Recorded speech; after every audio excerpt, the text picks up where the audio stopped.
back to the Emerald City. Nah, just kidding. We're in your local movie theater parking lot. I'm your host, Mara, And I'm Gio. and we are fresh out the film of Wicked, Part 1. Yes, we are. Yeah, the movie theater getting there experience is a little stressful, I would say. To say the least. I mean, it was, I wasn't too stressed, but one of us was sitting in our car working on notes right up until the movie pretty much, and doing a bad job of describing what the car was, unfortunately. Right. And then, once we got into the movie theater, the line for the concessions was so insanely long, it was crazy. Which is a good thing. The fact that movie theaters are popping like that again. I have not seen that in a long, long time. I mean, Yeah, it was great to see, like, a packed movie yeah, theater. but not when we were already 10 minutes. We were already late and trying to get to our movie. Yeah, that was really, really tough, and I did not like that, honestly. But we made it with a few minutes to spare. We made it. We saw, like, 2 commercials when we were in there before Yep. it even started. Yep. We made it in plenty of time, really. We did. Are we ready to talk about our first thing that we noticed while watching it?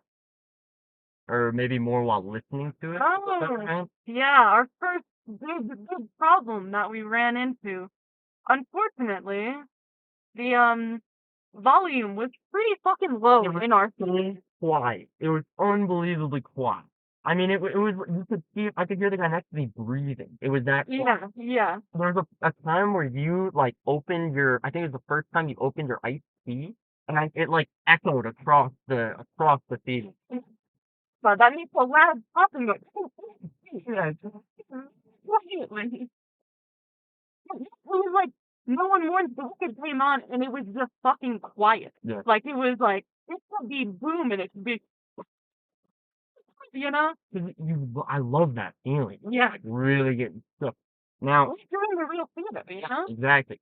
I'll say, I thought at first, because I was trying to be really smart, right? Because I knew it was quiet. You hadn't said anything. But I was like, wait a minute. This might be a plan, right? Because a stage performance only comes from the front of the stage. We're at the very, very back. Right. Maybe they're just using the front speakers to tell a certain scene, maybe until they get to the Emerald City or something like that. Not. Yeah, not the case. We got used to it eventually. I was really pissed off in the beginning. Like the first few songs, I'm like, are you fucking kidding me? Why is it so quiet? Like we're watching Wicked. Are you? But I think I got pretty used to it. There's that speaker behind us too that kept crackling. Right. And I don't know exactly what was causing it to crackle. I thought it was like a bass that was causing it, but then I would hear some loud bass and it wouldn't crackle. Like it would crackle at the weirdest time. It was so strange. Yeah, to figure that out, we'd have to be like knowledgeable about how movie theaters rig their audio system. Right. So Yeah. that might be lost to us. That is not knowledge we hold, unfortunately. But I don't know. Should we just get into it? Yeah, I'd be happy to. Yeah. So today we watched Wicked Part 1. It just came out on November 22nd. It's starring Cynthia Erivo and Ariana Grande. It's also with Jonathan Bailey, Michelle Yeoh, and Jeff Goldblum. Did not know Michelle Yeoh was in it. Very happy. Yeah, that was I knew she was in it, but it was Have you seen Everything Everywhere? of course great movie. She's a phenomenal actor. That's all I know her from. She's so good. in it. Yeah. One of Previous Agents actually. Oh, yeah. From that film. Good movie. Rom-com. Good rom-com. It was directed by John M. Chu. And stay with me here while I'm talking about this. It's the movie adaptation of the Broadway show that was written by Stephen Schwartz and Winnie Holzman, which was based on the book written by Gregory Maguire, which is the prequel / retelling sort of The Wizard of Oz. But keep in mind, it is not canon. They have no real connection. A long history of Wizard of Oz retelling. There is a lot there. Really a lot. In case you guys anyone who's watching doesn't know the story, Wicked Part 1 is the story of Elphaba, an ostracized but defiant girl born with green skin, and Glinda, a privileged aristocrat born popular who becomes extremely unlikely of friends while attending the same school in the magical land of Oz. Can we talk about that Part 1 really fast? Yeah, it is only part one. Part one. So if you're here expecting the entire story, like you were even a week ago Yeah. going into this, I was, indeed. you're not getting. You're only getting half. Only until the end of the first act, which has not been advertising anywhere, I think probably for good reason. Yep. But yeah, it is just, I'm keeping it clear that when we talk about this, it is part one. I made sure in my notes that I wrote Wicked part one and not just Wicked, so we have that down and clear. Would this be a good time to say that I have not seen any Wicked Broadway musicals Yeah, or bootleg or anything like that? I have never even listened to the full album all the way through. So when part one ends, all my Wicked knowledge ends for now. This is all I have. I'm still inside the bottle, whereas you, yeah, I am on the complete opposite side of the spectrum. I have seen Wicked live twice. I have seen a number of bootlegs on YouTube. I've listened to the soundtrack countless times. I am one of the hugest Wicked fans. I would absolutely say I love Wicked. So we are really on opposite sides of the spectrum of viewing this. So one person with a lot of knowledge about it and one with not so much knowledge, right? very minimal. Yeah, the budget for this movie, did you check out any of that? Was, oh my god, and boy can you tell by how beautiful that movie was. Give me guesses of how big this budget was? I think I would guess 90 million. 145 million. Crazy. Yeah. You got to make 150 million in the box office to make money. And Or well, make 5 million. that because in the first opening week in the global box office, Wicked grossed $163 million just in the opening weekend. So yeah, Already made its money back. that is already made. That is a rip, right? From Warner Bros. It made this, right? The Warner Bros. I believe so. Yeah. What a risk you're taking, because you're doing something that hasn't been done before with this live screen adaptation, and I mean, you're investing that much money into it, and if it flops, you are losing so much, man. This isn't. I guess. I mean, respect to them because they did not half-ass it. You can tell. Absolutely. Yeah. And warning before we get into the rest of this video, there will be spoilers for Wicked Part 1. Even if you have seen the musical like me and haven't yet seen the movie, there will be spoilers from the movie that aren't in the musical, so just keep that in mind in case you want to see the movie before you come back and listen to this episode. Just putting that out there. So far it's getting really good reviews. Obviously it's hard to tell since it's just come out in like the first week, but on Letterboxd it is a 4.1 out of 5. On IMDb, 8.2 out of 10, and a 89% on Rotten Tomatoes.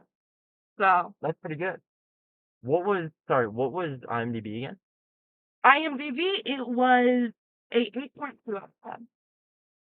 That pretty much lines up. That to me screams that the general public likes this movie a little more than the critics. Right. Then, right? Yeah. Yeah, very. Yeah. Absolutely. And I think before we just dive into the whole movie and the plot, we gotta touch a little bit on the press tour that is currently happening from this movie. I don't know if you guys are like me and seeing it absolutely everywhere. It's pretty insane. I would say. Have you seen much about their press tour and what they're doing on that? An insane amount. It's taken over my feed, and I'm not even the target audience. Right. Yeah. Yeah. It's everywhere. I think it's really interesting because we have two people, the two leads, Cynthia Erivo and Ariana Grande, are both extremely talented. Like we know this, but also have had their fair share of controversy. You know what I mean? Have it. Absolutely, yeah. Oh. Well, for Ariana Grande, for years, there's been things about her blackfishing back in the day. There's been issues with her, like, home wrecking and thieving and taking people's, all of those, just like, accusations and stuff like that. Pete Davidson. I sure hope not. Didn't you date Pete Davidson? Who did Pete Davidson? About him, Yeah. She's dating Mac Miller too, right? She did, yeah. Yeah. She's with a lot of very famous people. but she's had a lot of controversy around her, and I think Cynthia Erivo is also had some controversy. I remember it was a big thing in the theater community when Natasha Pierre in The Great Comet of 1812, when I think it was Josh Brolin stepped down from the lead role and they brought in a new lead. I'm blanking on his name right now. But he was a black man that was in the role that was eventually dropped from the role because he couldn't do it. And that time, Cynthia really spoke about how people are about racism within theater, and she got a lot of backlash, and a lot of people think she's the reason that show ended up closing early. But I don't think we should be the ones to speak on that. We have no idea about racism in the theater community or how that works. It's interesting that these aren't two people that are just seen in the light as these perfect, wonderful people. Yeah. They have had their controversy, So I think it's interesting having both of them do all of this press together. I think that speaks to the people who are casting taking the best person for the role. Right. When what's her name? When Ariana Grande got casted, they were the whole casting team broke down into tears because of her performance, and they were very, very impressed by not just Ariana Grande, but how everybody else also spilled their guts out for this role and really put it on the line. Yeah, and I can see why after seeing the movie. Truly, that's crazy. All of the interviews they're doing, and we have both been in the theater communities a bit throughout our life, me more so than you. It's just such a theater kid. Of course, they're holding hands and hugging and crying in every interview. Every theater kid after a show ends. That's something I love about it. I love seeing that. I love seeing theater kids as adults doing theater. That just brings me joy for some reason. That they're still real people out there that are actually just ruling the world. You know what I mean? They're on top of everything. Yes. So I think it's great. I love it. I know people are going crazy over it. There is this whole thing. Have you seen the holding space for the lyrics of Defying Gravity clip? I haven't. Oh my goodness. It's ridiculous. There's this interview that's saying, I've been seeing a lot of people really holding space for the lyrics of Defying Gravity. And Cynthia just goes, she's like, that's what I wanted. That's grabs her pinky. It's so hilarious. It's a ridiculous thing. But I love it. I love it. I'm for it. I'm here for it. Have they done any out of the box stuff for this press tour at all? Not necessarily that I've seen. Pretty typical, I would say. Taking over your social media feeds with interviews and stuff. Yep. As always. Yep. Fair enough. I don't know. Are you ready to jump right into the story? Absolutely. Yeah, I can take it away. Awesome. Yeah, you take it away. So we open with a black and white Universal logo as we get a nice shot where we get to see Dorothy. Did you notice that? No. We see Dorothy, the Tin Man, Cowardly Lion, and Straw Man. Scarecrow. Just a little cameo, because they're walking up the yellow brick road as we get this panning shot over Oz, and we learn that the Wicked Witch is dead, and everybody's very excited about this. She got killed by water, as a lot of us know from watching The Wizard of Oz. Glinda eventually floats into Munchkin Land, just to kind of confirm everybody's suspicions about the Wicked Witch being dead. To be clear, she floats in a bubble in a gorgeous, beautiful pink dress that's just flowy, has so much cool, it's sparkly, it's amazing. Mm-hmm. It's perfection, I must say. Yep. And the first thing she says is, "Nice to see me," isn't it? Which I think is a pretty great quote. There's also another really cool moment, or funny moment more so, where she was about to get in her bubble and leave, and then somebody says something to her, and she's like, "Wait, what? What did you say?" And you hear it really muffled. Yeah, it's very good. The Munchkin, we have a Munchkin there who asked Glinda if she knew the Wicked Witch, which Galinda, sorry, no wait. It's technically Glinda. This is Glinda, right? We'll follow up on that later. she asks if Glinda knows the Wicked Witch, and boom, we begin. No one mourns the wicked. Yeah, that's Never what began. role playing, but that's when we really get into the lyrics, you know? 100%. And we start doing a little flashback. As Glinda says, yes, she did know the Wicked Witch of the West, and she starts telling her story. Oh, I just think about those lyrics. For no one mourns the wicked for a sec. No one mourns the wicked. The wicked dies alone. We think about all of these just like this dark themes of what happens to the wicked in this song that are just being repeated and repeated over and over again. You think the wicked should be mourned? Well, that is the wicked actually wicked? That's what it becomes, you know? Yeah, and I think they asked that question pretty close to the start, where they're like, uh, during the narration, yeah. Are you born with it or is wickedness thrust upon you? Exactly. Yes, That's the exactly. question, and I think, yeah, it's a very nuanced answer as to whether you should mourn the wicked or not. Not quite a yes or no. Absolutely. Absolutely. Nuance. So, we are continuing on with our flashback to the story of the Wicked Witch, and we first get Alfie's mother. And Alfie's mother is not a very uh, trustworthy wife, you could say. She's the wife of the governor, Mhm. and based on the way this guy acts, probably doesn't treat her very well, but she does go out and cheat on this guy while drinking these little green bottles, getting drunk or The green something. elixir. Yeah, the green elixir. Wow, I'd love some of that stuff. And she's dancing with this man, and they purposely avoid showing this man's face that she's cheating with while drinking the elixir. And the man is also singing during this time. Right. I immediately pick up on the fact that, okay, we're not supposed to know who this guy is. Right. Now, some people might have noticed the voice singing, but I'm going to leave that for a little later because I did not notice it.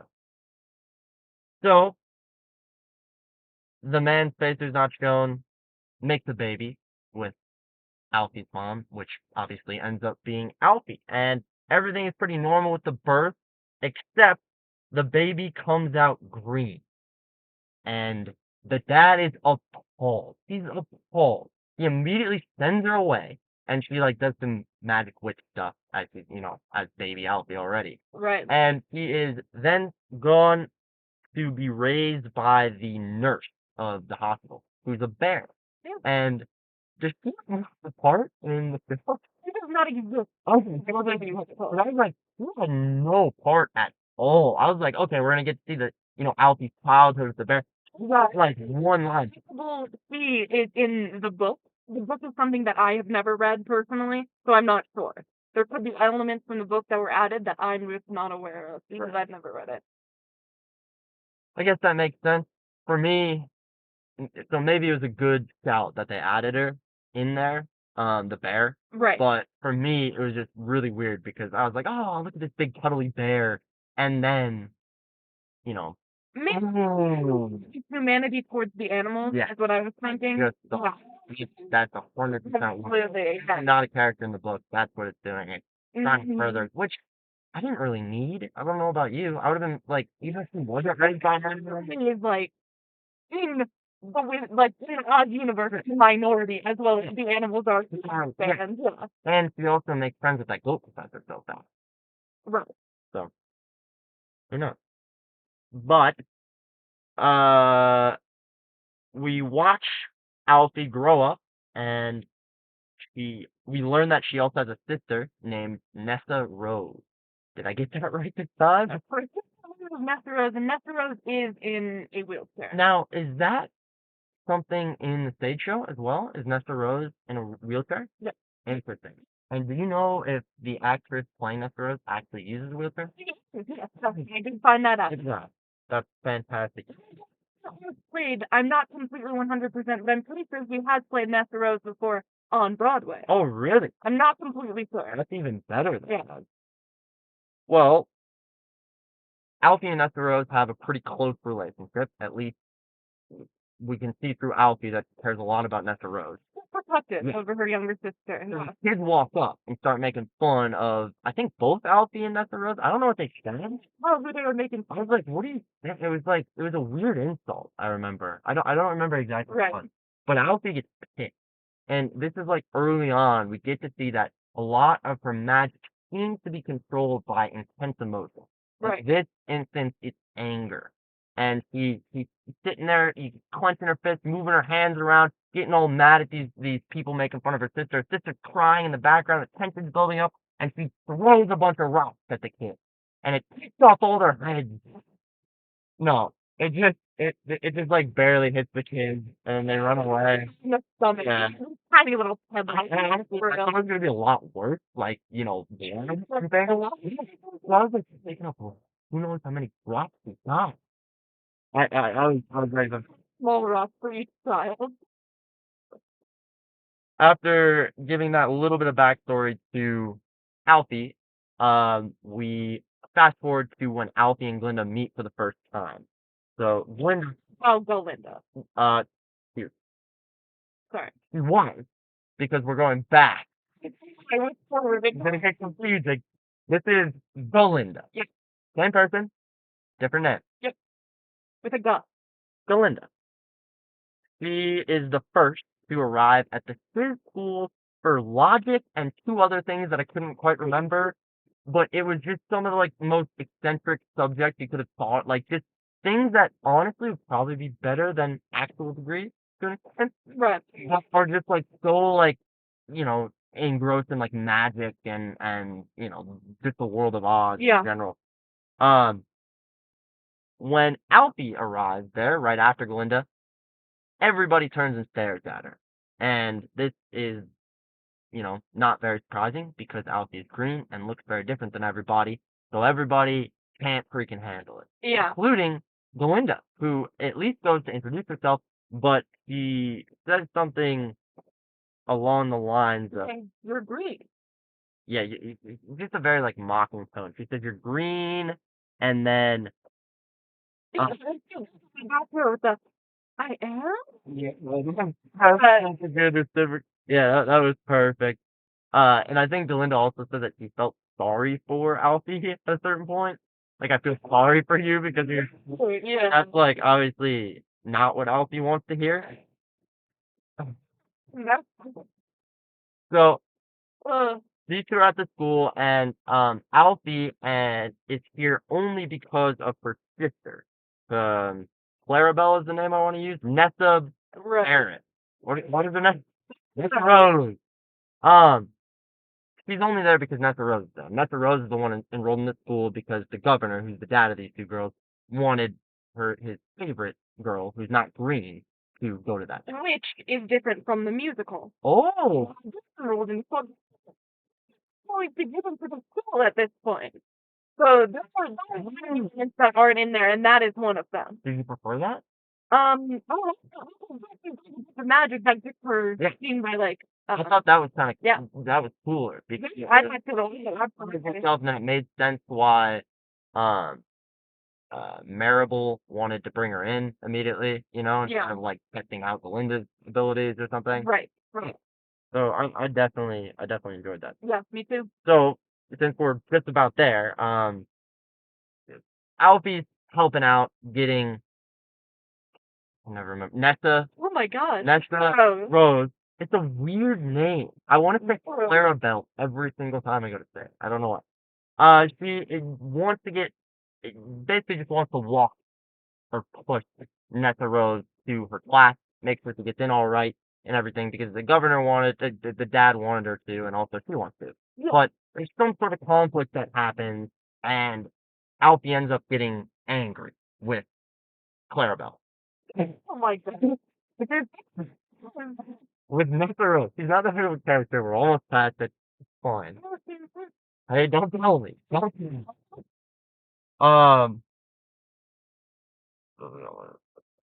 The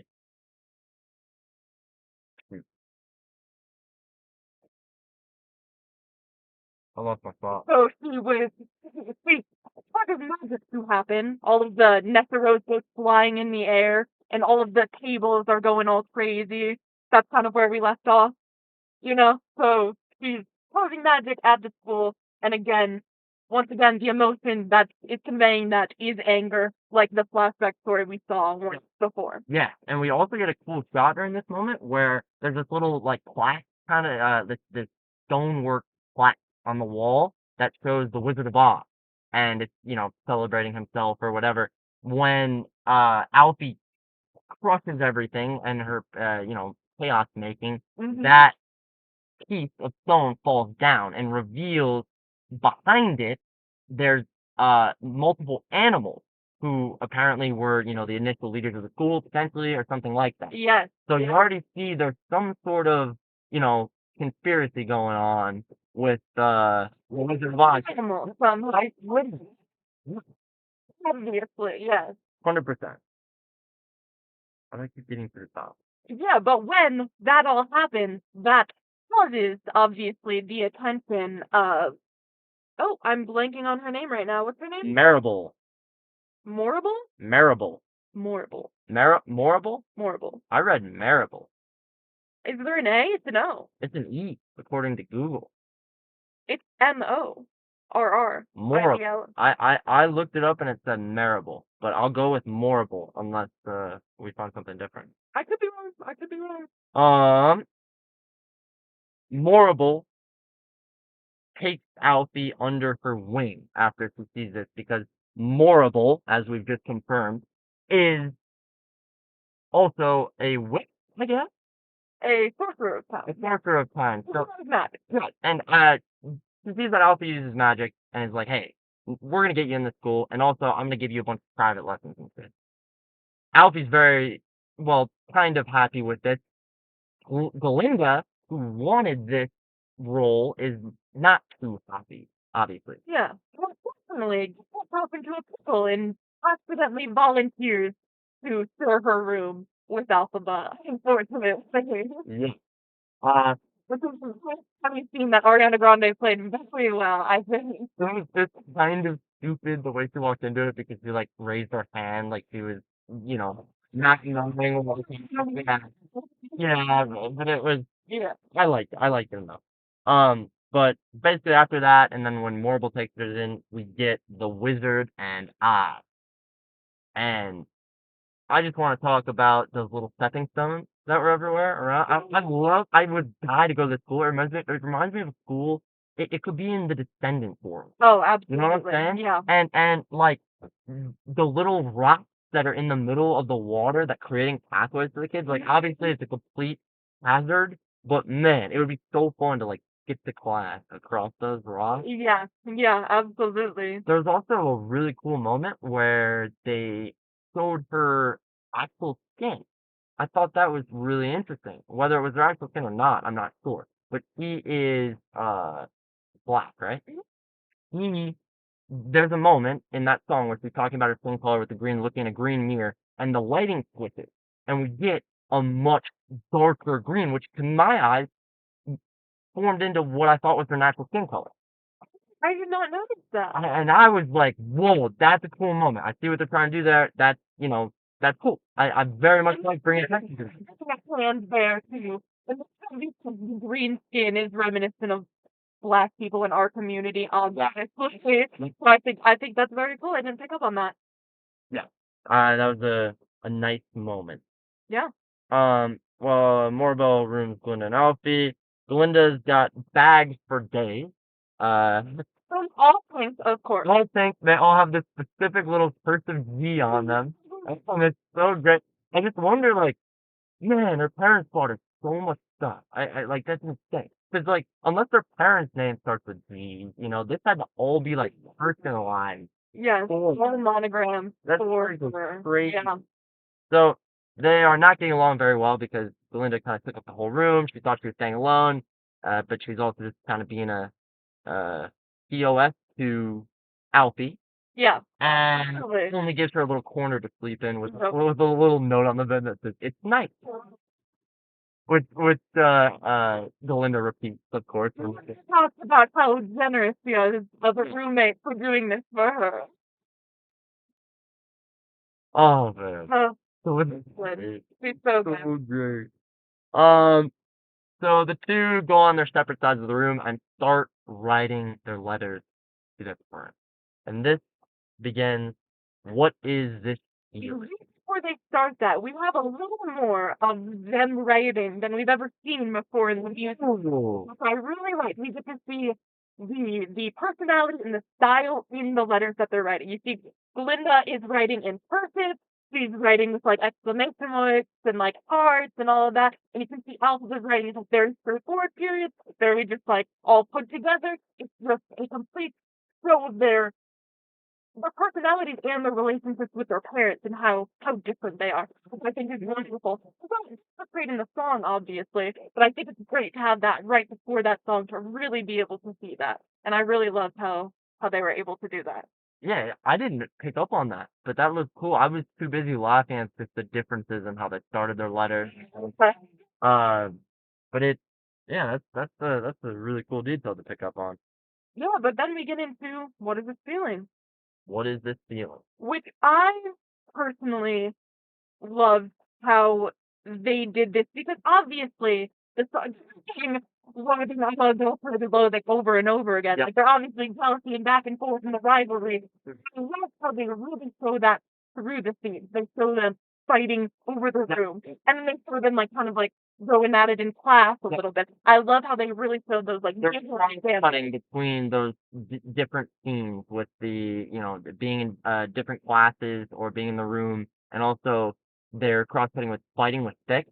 Yes. But did you notice they make cut to that like 2 times for like half a second? Yes. And I was like, do you think they tried a little more choreography there and realized that stick fighting might not look too natural? Probably, yeah. Also, the part where my jaw was on the floor because of the choreography. All of the moves were so sharp, were so clean, especially like when they were walking with Linda's walking with all the students and they're just moving like their shoulders and the upper bodies around. It was so clean, it was so smooth, it was beautiful to watch. It made me so happy just to see like it all worked out just so perfectly. It was gorgeous to watch. Not to mention, they both killed the song. Obviously, it was amazing. They murdered it, basically. They fucking murdered it. It was so good. Cool. Like, amazing. Amazing. Truly. Anything else with what is this feeling? I think that about covers all my song opinions. Alright, so we'll move on and go to class to meet Professor Dillman. Dr. Dillman. Doctor. My apologies. Doctor. He would have been outraged. Dr. Dillman. Dillman is a history teacher, and he's just teaching some boring history lessons, which I was kind of getting into because I was curious about the lore of this world. And then they immediately pivot to him flipping over the whiteboard, and oh no, vandalism. Yes. There was writing on the whiteboard, and this is not a good thing at all. Yes, it is really messed up. Really, and the lesson that is being taught, next to that, is talking about how animals are being discriminated against, and then that happened. Like, it's so messed up. And it says, what does it say? Animals should be Yep. seen, not heard. It wrote on the board is animals should be seen, not heard. Fuck you for that, you know? That's what I say. I still don't. Yeah, well, I guess I'll save it. But everyone might not save it. I still don't know who did that. That never got paid off for me. So that's interesting. I have a theory. You can make some guesses, for sure. Oh my gosh. Every time my phone flips, it resets, and I just get completely thrown off. So, big problems with the writing on the board. The teacher's very sad about it. And Probably so. yeah, he's right there. He's just like, all right, you all go home. I'm done. I'm done with this. And Alfie follows Dillman as he goes home. To try and comfort, to try and what's he following him for? I'm not sure. To talk to him. To try and give more comfort for the situation that happened. Maybe give him some more poppies. Yeah. Something like that. Feel better, yeah, whatever. And instead, he walks up on our next song, which is Something Bad. Something bad.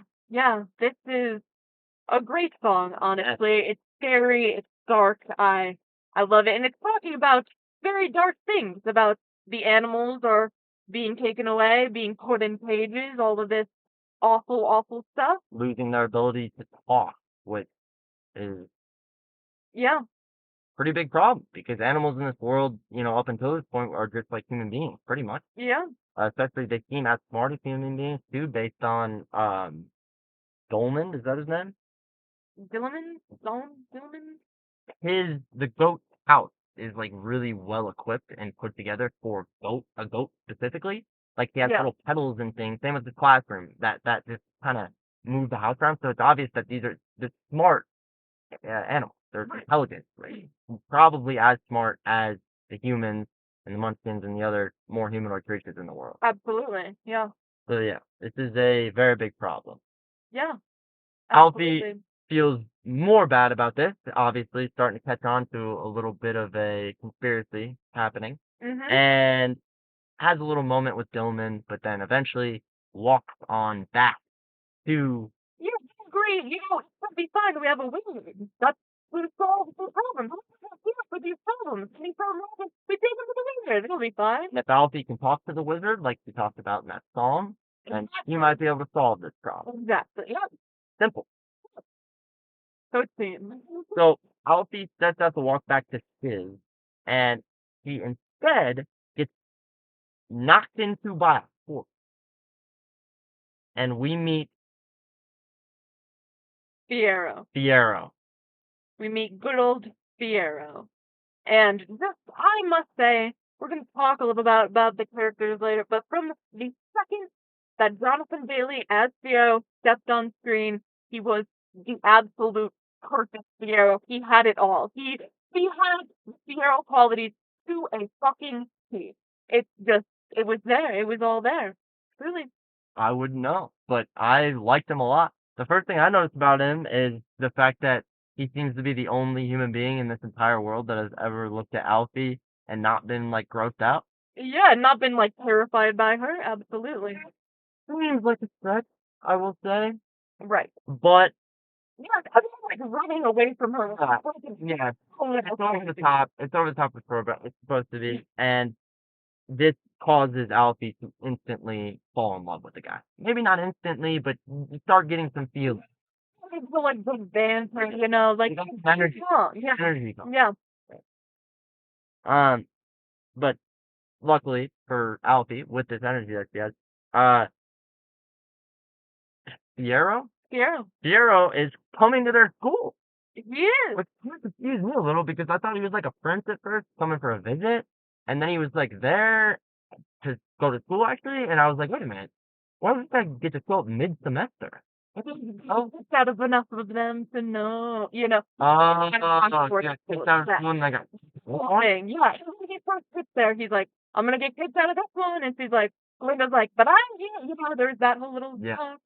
Those weren't the words, but the dialogue. You know what I'm saying? Yeah, that makes a little more sense. So you put that in both in sentences. It's Yeah. the inference on that. Problem is when Fiero gets to his Belinda is waiting for him, essentially, waiting to do some hard to get flirting. She's ready. She's prepared. And the two instantly hit it off. Yeah. Instantly hit it off. They have this beautiful, I absolutely love how this scene was filmed because it's filmed around the sign that is in the middle. So Galinda's standing in front of the sign when Fiero walks up to her and he wants to see the sign. So tells her to move out of the way. And then all of this dialogue happens revolving around. So they're moving to the other side of the sign and then the opposite. And it's just beautiful how it's done, how the camera's moving around, how they're moving around. I love how it's one stop for a lot of it, right? Yeah. Unless they're switching as they're passing through the goes to different sides, to different angles. the first time when she goes on the other side of the stop, Right. it 100% keeps the same on a dollar. Mm-hmm. But then it cuts after Yeah. that. Okay. Yeah. I like that shot for sure. Yeah, I love when they do a good use of a prop in a movie. It makes me, because I feel like that's something that's very much Broadway. They use all of their props, all of their levels. So I'm glad they're really like sticking that like in the like obviously movies have that too, but they really keep like the Broadway level. You need to be on levels when you're acting in theater, unlike movies. Like they really keep that up, and I absolutely love that. Yeah, they knocked out of the park with a lot of the props and set pieces that they were using. We'll Absolutely. definitely talk a little bit about that later. Yeah. This basically takes a liking to Glinda. Glinda takes a liking to They hit it off. yeah, they hit it off, and Glinda takes him on a tour of the school, which includes them only going to the book play, Right. as Glinda calls it. Of course. Doesn't know what a library is. Yep. I for a second I was questioning maybe libraries don't exist in this universe, but then That's in library. Sophie says it later. Yeah.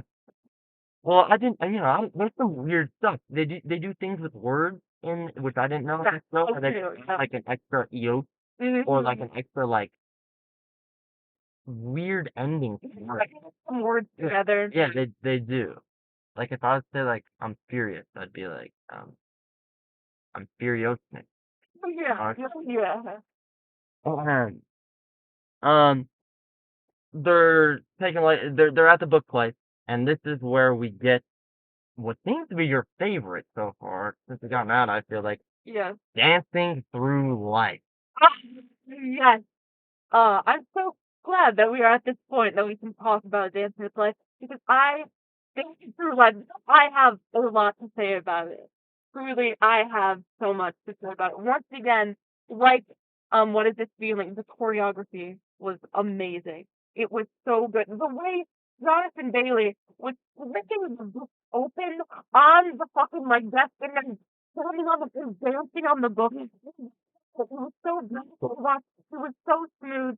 And something that I particularly loved about how he played this character is he played into the bisexuality of Fiyero. Yep. That is one of my absolute because Fiyero he isn't just like loves men or like just like loves women. Fiyero like exudes all sexuality. He's just Lando Calrissian. yeah, Yes. And exactly. the problem, He has to be loved by everyone. He doesn't care who. You know what I mean? Yep. That's the vibe of him. He plays that so amazing. I agree. I love how they actually played into it with a lot of the moments that he had with other men Yeah. on set, because a lot of the times, like with Lando Calrissian, like with Star-Lord from Right. Guardians of the Galaxy, they put this out there that these characters are bi or these characters are actually gay, but they never do anything with it. So it Right. kind of just feels like a cheap, like, trying to get a little more audience. Yes. Whereas this, they actually leaned into it, which is I agree. It's the only way you can play him, and it was played just so amazingly. His singing in that was absolutely amazing. Of course, he absolutely killed it. We were previously talking about that specifically when he does the runs down to the that part got me going. So I was obsessed with it. We listened like 3 times in the car after we got to the movie. It was literally just like it just made my ears happy. How I can describe it. It's that screen presence, even for me, who doesn't know the song, it wasn't nearly as big of a moment as it was for you. Right. But he was captivating on screen. Yeah. And I was watching it and sitting there like engrossed, and I was like, maybe I just needed like a male character. But then I didn't really care about him for the rest of the movie, so that definitely wasn't it. It was just he was the man during that song. Absolutely, yeah. And he carried the way for sure. He killed it. He absolutely killed it. Can't move on from that song too without talking about the spinning. Oh my god. So have you guys ever gone to like a circus, right? Or it's a carnival rather. Carnival. And they have these fun houses where you walk through them. There'll be like mirrors and stuff, or like walk through some like hanging ropes or whatever. And then they'll have this spinny tunnel where it's a full tunnel, and then there's sections of the tunnel that are spinning different ways. It's essentially an exaggerated version of that they have in the library. Yeah, which was also the book. So we're accessing the book. It's all still the books, and there's like these ladders between them, and there's this crazy choreography going on because they're singing and dancing on these spinning cylinders and hanging on the ladders and like going upside down. I'm getting right now. Yeah. It's so fun Yes. to watch. It was Yeah. awesome. Oh my goodness. It was so amazing. And we continue on through dancing with the through life to the Ozda Ballroom. Close. First, that's how the song goes? Dancing with Life? Yeah, it ends in the Ozda Ballroom. So I was gonna go through all the stuff that goes, but I'm sorry. Did you have something else you were gonna talk about? I was gonna quickly mention, well, obviously, Fiero invites everybody to the Osmond, which you're not supposed to do. The Ozda. Ozda. The Ozda. The Ozda. Which you're not supposed to do. That's made explicit. You can't go there. That's against the rules. Yeah. Keep that in mind. Yeah, Keep that in mind for later. That is against the rules. Okay? I don't even know if you know what I'm on, but I'm gonna pay it off. I'm gonna pay it off. This is also the moment where Galinda convinces the character Bach, who we have met before, but he's a very small part up until now. He's a munchkin who's just an awkward dude. Yeah. A likable, awkward dude. And in this moment, Galinda convinces Bach to ask out Nessa Rose. Yes. Who hasn't found much love. And this moment, I cried. When Nessa Rose is sitting there in the wheelchair all alone, and he walks up to her and introduces himself, the look on her face and the happiness, I teared up. There's something that she's crying in the beginning, and all the struggle that she's going through trying to find a partner and somebody. There's just something about it. Asshole, right? Yeah. Yeah. So sad. Yep. Yes. Well, that's we should mention that Bach is in love with Belinda. Yeah. Like, so in love with Belinda. Like, obsessed with her. They don't play that up enough. Maybe not. I got the So played up in the musical, like, in the Broadway, like, so played up. Like, you know. But also from that time, Belinda does give, or right after that, I believe, or before that? When did that happen? right after. Yeah, Belinda gives, the hat, the famous hat that she wears throughout the movie to Alphaba, which we figured out is she thinks is absolutely ugly, so that is why the reason he gives it to her. It's so sad. It's just, I could see it coming right when she gave her the hat, and I was just so mad at Belinda because I just hate people like this. I've seen Mean Girls. I don't like this, man. It makes me just like, oh, why are you acting like this? You like right after, like, Alphaba finally, like, oh, I know Belinda because she did something nice for Nessa, right? You know? She did something so nice that Alfie feels a little bad and wants to do something for Galinda. Yeah. So Alfie, this is off screen, but she goes to Morrible, not Marable, Morrible, and asks, hey, we need to get Galinda under your wing with me because Galinda wanted this position and she deserves it. Yeah, let's just stick her neck out for Galinda. Yeah. And so Galinda finds that out right before Alfie gets to the Oz ball. The Ozda room. Osmond, Ozball, the Ozbus? Ozda Ballroom. Ozda Ball. That's how you remembered it. Yeah, how does he sing it? I just sang it. I didn't hear it. To the Ozda Ballroom. Come on, follow me. The Ozball and Osmond would fit those, you know. You can think of that. Down to the Ozda Ballroom. See, right on down to the Osmond.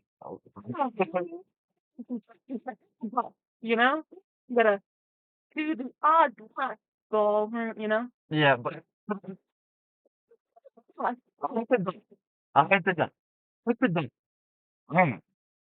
we're at the Ozda, right? While Galinda's there, here comes walking in Headmaster, Morrible. Which, me, immediately, when I first saw her, was like, oh, well, everybody's fucked that. Everybody's getting in huge trouble. You're not supposed to be at school at this time. Right. But instead, she doesn't get anybody in trouble. She goes straight up to Belinda, tells her about what Alfie did, and then ends it. Well, guess what? And I think you have a problem with that? Yeah. Here's why I think that happens is because it is proven later he doesn't give a fuck about any of the kids or anything about this school. He only cares about alphabet and getting a student that can decode the book itself. Oh, but you still have to keep up appearances.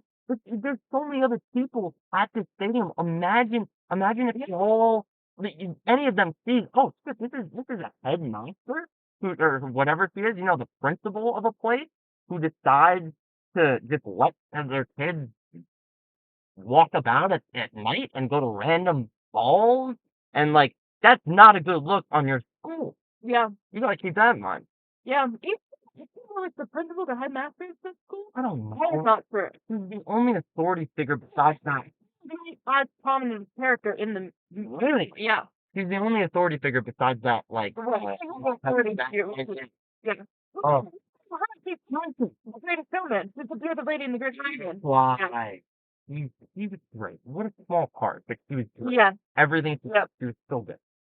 I'm right back to the top of my notes. You need to turn off the editing, V. That's what you gotta do. It's press the check mark. It's not gonna mess you up when you're out of that. That kept happening to me too. Beautiful. But I'm sorry, where were we? Were we about to get to the Ozza ballroom? Yes. We are right when Glinda realizes what she's done wrong, which she already should have realized before. She only realizes it after Alfie does something nice, but. Yeah, yeah.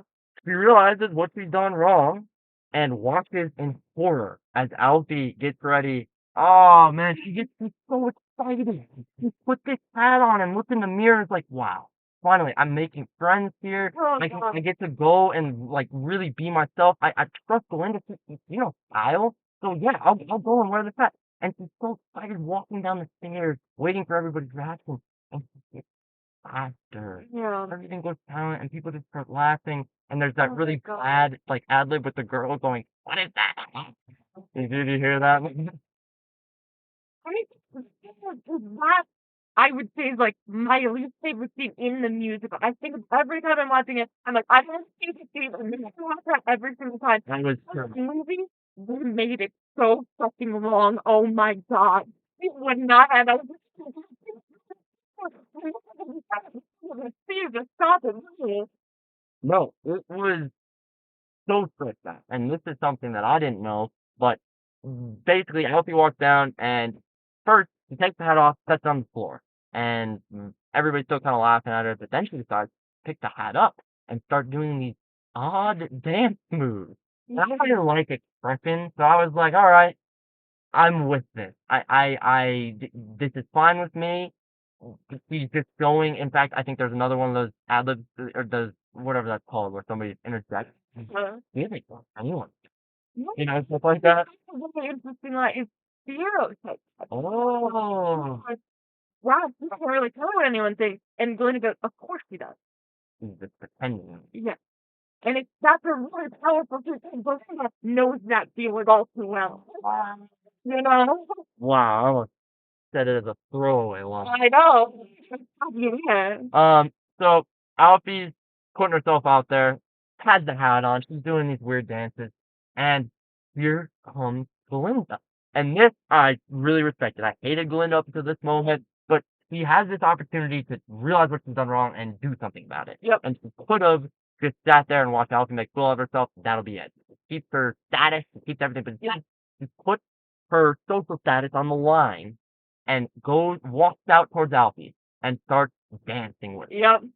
And oh my goodness, everybody starts kind of dancing in the same way that they do, and eventually the two just becomes hard to stop. Brings them to like stop at one point, but eventually everyone starts doing it. This is against all that Glinda stands for. She's all about status and how much she can show off how good of a person she is. She shouldn't have to drop to the level of somebody that people don't like, because then people will like her less, but she's willing to take that risk just to be able to make up for what she did.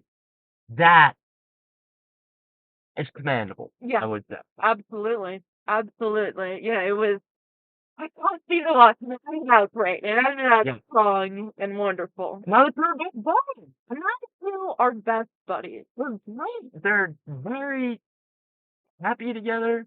I think Yeah. the thing that they do as a bonding activity is have Belinda just talk about herself as as we go to the next song, which is Hold on. Big moment we're skipping real quick. That wait, does that happen before or after Popular?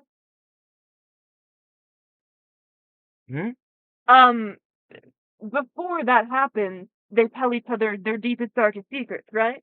Oh yes, So before that, Belinda, much better. I don't even remember what Belinda. No, that's much better. Galinda's is God.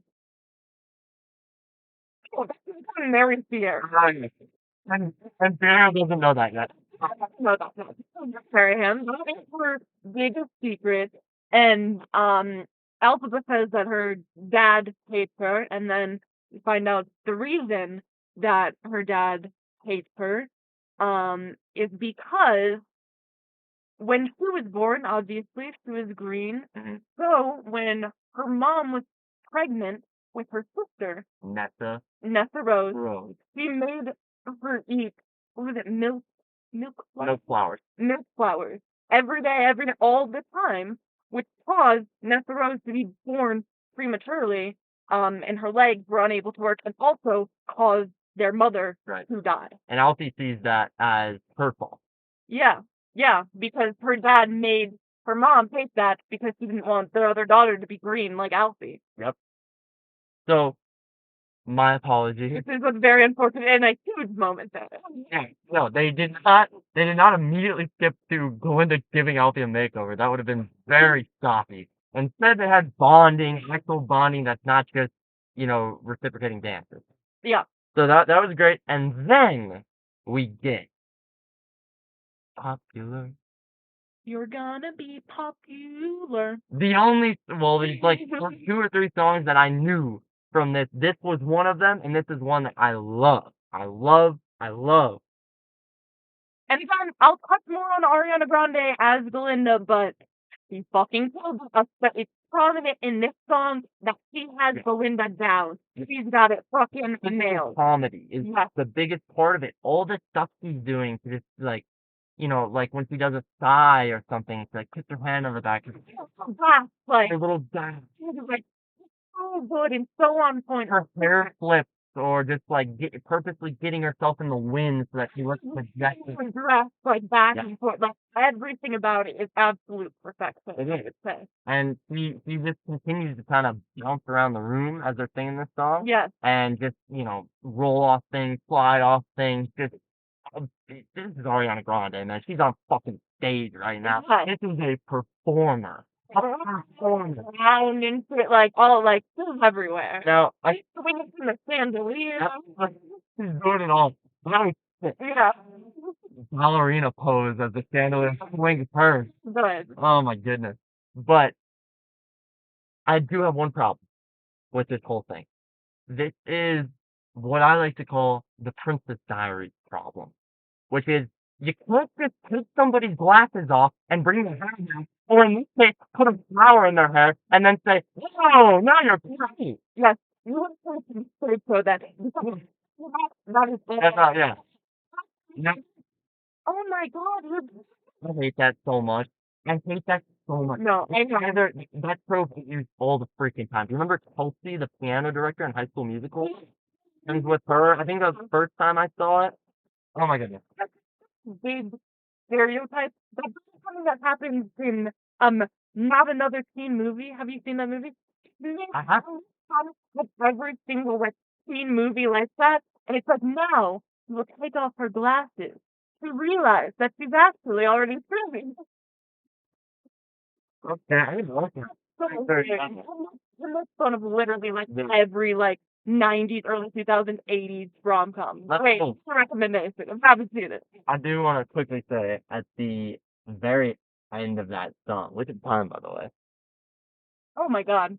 We're gonna start cruising, but at the very end of that song, there's this really, really cool pink glow that goes around the entire hallway. as Linda's dancing. It looks completely different than it did before. Yeah, It's like right. beautiful. It's like you're looking through rose-colored glasses. Yeah. No pun intended. Like it is so cool, so cool. So we're back in Dr. Dillman's class, and this is where shit starts picking up. That's why we're gonna. Dr. Dillman is taken away by cops or something. They come in, they toss his glasses off, grab him by the horns, and it's like, hey, no more teaching for pets. Yeah, Sorry, my bad, animals. he's very aggressive. The way he's taken out his glasses are thrown to the floor, shattered. It's rough. And in return, a history teacher is brought in that has a little lion cub, right? A lion cub in a cage. Is that a history teacher? Yeah, that's a history teacher. I thought that was just like, you know, a spokesperson for the Emerald City. He just like sent out all these was like, so this is an animal, this is a cage. Now let's talk about yeah. So we see the poor lion cub in the cage, and he's clearly in distress, which Alphaba notices and points out. None of the other class really cares though, or at least one of us. A little bit. Diego seems a little concerned. How did we know this? Huh? Did we know this before she keeps? Well, let me get there real fast. Basically, she's so concerned that she takes these poppy flowers that she had and spreads the pollen out all throughout the room. An accident, I believe. Yes, it's one of those instances of her emotions, just wanting to do something so bad, building up, and then something happens. Right. And all these poppies move around the room, and they put everybody asleep except Diego. Sierra. And for Still awake. whatever reason, yeah, he's still awake. We don't know yet. And it turns out that both of them are similar in the fact that they want to save animals. Yeah. And now I'm really liking Fierro much more than Right. And so they go and they get the lion cub from the cage and they grab him and, well, everyone else leaves to go and release the lion cub. Right. Like here they took the lion cub to the turn. Like, because Fierro just kind of leaves with it. They take it into the forest. Farther into the forest. Alphaba in the song. Yeah, before that they have this little moment. Yeah. They have, another moment of connection. And I don't remember exactly what words they said, but you start to see more chemistry from Fierro's side, or sorry, from Alfie's side, as well as Fierro's side. Yeah, don't know where Fierro took the cub. Just like the local lion pound, probably. I don't know. Or maybe it's deeper into the forest where there's, I don't know. Could that be the Cowardly Lion? By any chance, somehow? I'm not saying anything. Ooh! Dang! Because I should save it. This is one of my theories that I'll give at the end. So they're gonna, that's cool. Now we have Alfie alone in the forest singing "I'm Not That Girl." For me, this was my least favorite song so far. What about you? Yeah, it's up there for one of my least favorite songs in the musical. It's a good song. She sings it well, Shows off her vocals. but it's just kind of let's get on with it, you know. We know she's kind of jealous of Belinda, like we know that's there. We know the moment that happened. We're just trying to move on. It's one of those things where, based on context clues and good acting, you already know where a person's at, and that they wait 2 minutes and think about it. And you've already known where they're at, so it doesn't. Acting was so good. We didn't even need that. But it is a music, so we'll have to do it. So after she sings, she gets back to Fizz, is what I want to call it. Is that right? And a letter has arrived for Alfie from the Emerald City. And sure enough, it's the Wizard of Oz asking her. The Wizard. Is it not of Oz?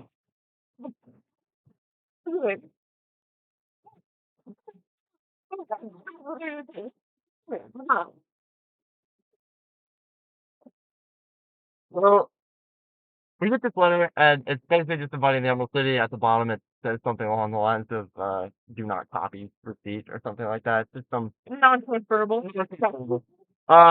And right now, in my mind, I already know this is a trap because a few scenes before, which I didn't mention, we get to see Morrible writing urgent letters to Oz, Mm-hmm. Which, in my mind, I connected the dots and said, oh, this isn't just a random letter to get Alfie to come meet, this person. This is connected somehow. Right. Interesting. Yeah. So, gets the letter, hyped up to go to Oz, so we get straight to the train station. We're right on the train block, and sitting there, Bob, who we haven't mentioned in a while, and Rosemary. That's Rose. Rosemary seems to be having some turmoil, to say the least, because first Bach introduced himself to the governor, Rosemary's dad.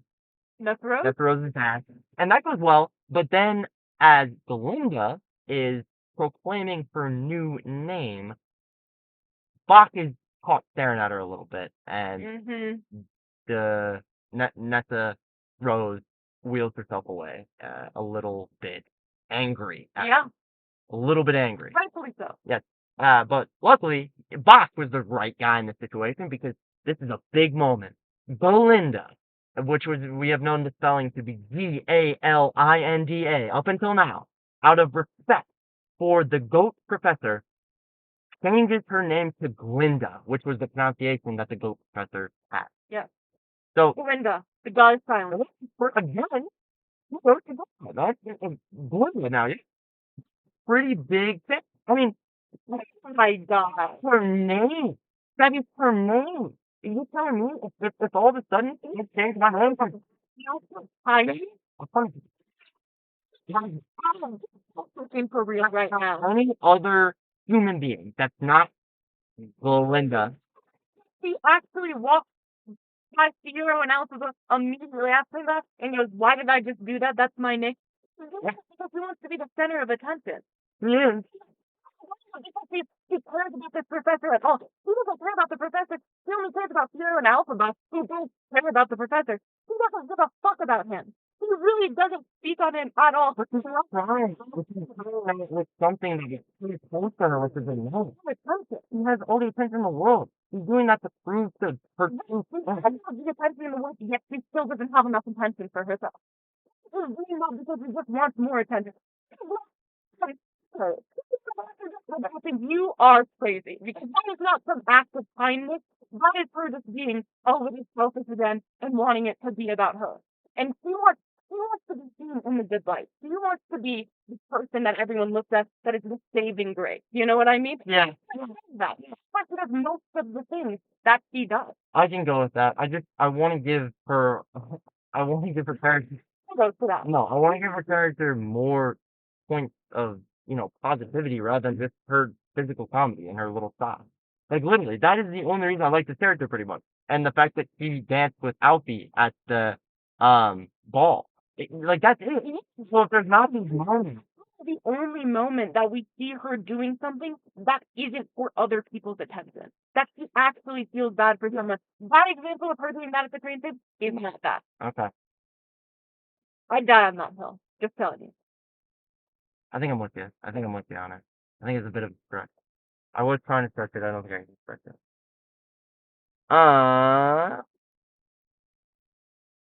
We are now on the train. Alfie's on the train, and she's leaving, and she has a nice little note with her, and she looks at Glinda. Glinda? Well, on the note, it still says Glinda because it was written before. I'm sorry, you're talking about the note. But then she's like, wait, no, Glinda, I want you to come with me. I want you to come with me. So Glinda's like, realizes that, chases after the train, jumps on, and we are off to the Emerald City. And we get the song. One Short Day. Yes, One Short Day.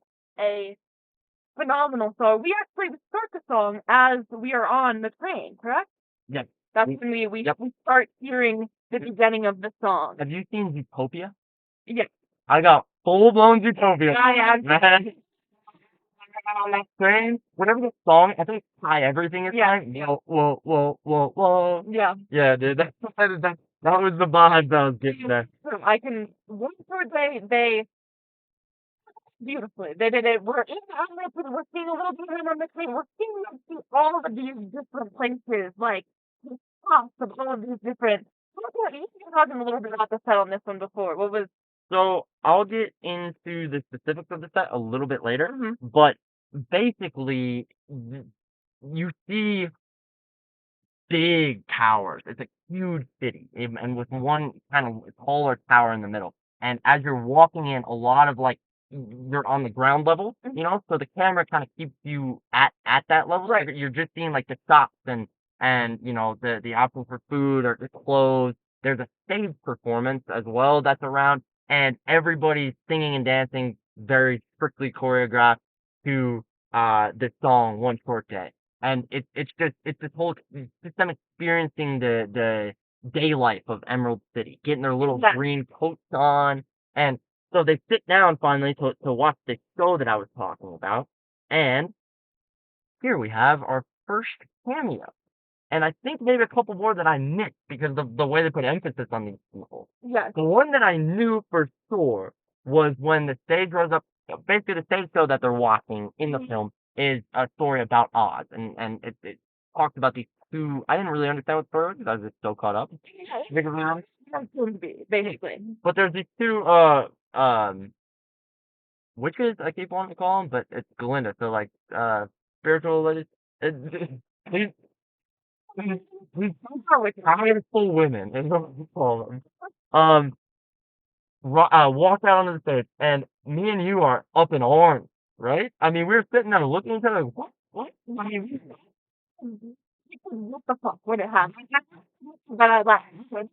So, Idina Menzel, Kristen Chenoweth, cameo. yep, they pop out on stage. Unbelievable. And they run down immediately after like 10 seconds. I was like, oh, that's it. And I was like, all excited. I did a fake little clap. And then it came back up.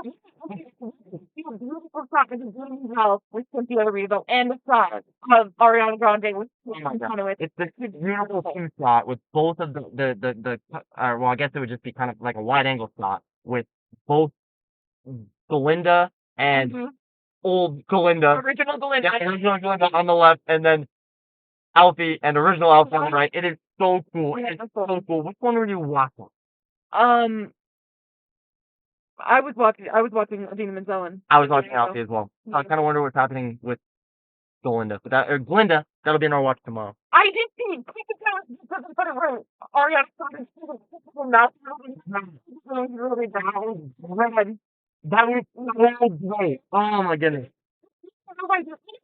Why did you even think about them being in this movie? Like, I never really did. Like, it wasn't off the top of my mind that they would make an appearance.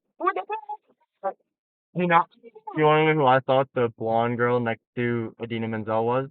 No. Kristen Bell.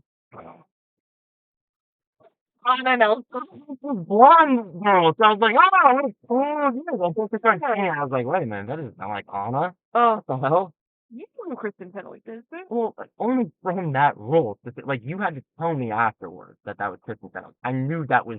You knew it was, but you knew it was the original Glinda, right? But I don't know Kristen Chenoweth's Oh, it's so iconic. name. So Legend. True. big moment. Please go watch this movie for yourself because entering into the Emerald City, I just had chills like the whole time. Yeah. The choreography is so good, and there's CGI animals and stuff walking around, and it just looks everything is amazing. From the later scene where I started tearing up. I also was tearing up during Dancing Through Life and What Is This Feeling? Wow. Again, you're going from this also little teary-eyed. It's and then that's what I was like just to yourself Wow. in my eyes. It was pretty fucking crazy for me, honestly. So after your one tear and Idina Menzel and Kristen Chenoweth leave, the girls walk into the Emerald Tower to meet the Great Oz. Yeah. A massive. You now. Yes. Which is announced by the amazing. What? You were the one that told me this. That was?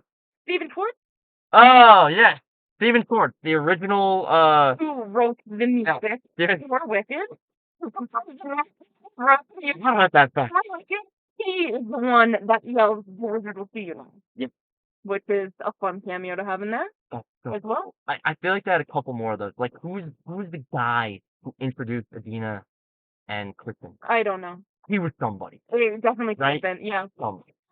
There's definitely more that we probably missed. Because they took this extra emphasis Right. on what could be a side character, and you're just like, wait a minute. Even with not knowing the person. Yeah. So they walk in to meet Oz and are met with a massive metal figure who shouts fire. But it ends up just being Jeff Goldblum, Yeah. which Yeah. I was obviously prepared for Right. because of the Wizard of Oz. No problems there. I'm glad they didn't drag it out for very long. You know, they just kind of immediately jumped in. All right, Jeff Yeah. Goldblum's here now. Um, Goldblum immediately kind of goes off his model for what the future of Oz is going to look like. And they have this kind of cool moment where they're picking the colors of the yellow brick road. Yeah. Yellow? I don't know if that quite works. And it's just like this kind of it's kind of dumb. Like Because it. we're old. No. I really enjoyed it. Personally, it was a 10 out of 10 joke for me. And also It's kind of corny. that little model of Oz.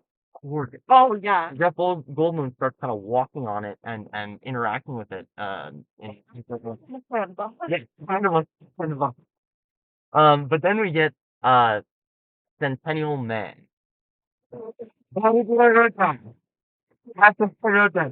Centennial Man. Wait, mental man?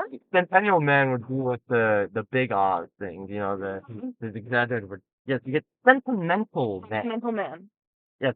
And this song, Jeff Goldblum singing, and he's not as good as everybody else. You can tell that. Yeah. But there is a little bit of charm in it being Jeff Goldblum. Right. And Yeah. it just works. There's this really cool stuff going on behind this little piece of fabric in a plastic sandbox. Yeah. Where The shadow. Yes. for me, Quirky and fun, I think. it fit Jeff Goldblum perfectly. Absolutely. All practical effects. Yeah. You could tell there's no green screen. You see the folds in the fabric, and it's Yeah. beautiful. It's just so beautiful. So after that song, Morrible shows back up, and we then show Alfie the Book of Spells. It has an official name, but that's what we're gonna call it. Yes. It's a triangle at first. But then it opens. It opens into a two hexagons? No, Yeah. two rhombuses, two diamonds. Hexagon. Well, if it started off pointed and then it opened up. Sorry, I spent time on this. So, the book of spells, and then they want Elfie to try out one of the spells, so she does. And She walks up to the book. It opens for her. yeah, She reacts to it. They did not accept it. Both Morrible and I don't know if they didn't expect it. They were definitely very excited that it happened. they were surprised that it happened. Yeah. Yeah. Yeah. So Alfie then tries one of these spells on Oz's guards, who are just monkeys right now. So she has the spell, and oh my god, what a brutal scene. Oh my Brutal scene. And she has the spell for these wings, right? And she has it, there's only one monkey in front of us that we can see. And he starts screaming and pain and hurting and falling to the floor. And you see like the fabric of his jacket that he has on, his vest. Right. It starts getting pushed out, and you see these wings start to grow, but the fabric's like touching the wings, and it hurts as the wings are coming out, and he's just screaming. The noises of the grass out. But it seemed to be over. It's tragical. It was terrible to watch. You can Planet of the Apes. No. I think that made me. I guess you got the same effect, but for me, I felt like that took it to the next level because I've heard monkeys be sad before. Oh my How god. that sounds, and just like hearing that again, it was brutal. That's torture.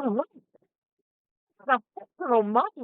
I want to see that. This was Brutal inside, man. They could have had Alfie throw boulders at the beginning and take those kids' head off.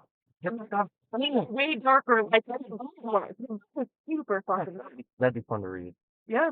So But yeah, that he turns.